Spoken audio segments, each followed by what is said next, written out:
கற்பூராணி முன்னே கடவுளாக நின்றிடுவார்.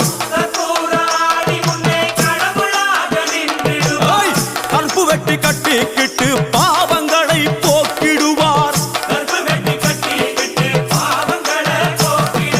எங்க கருப்பசாமி, அவர் எங்க கருப்பசாமி சாமி.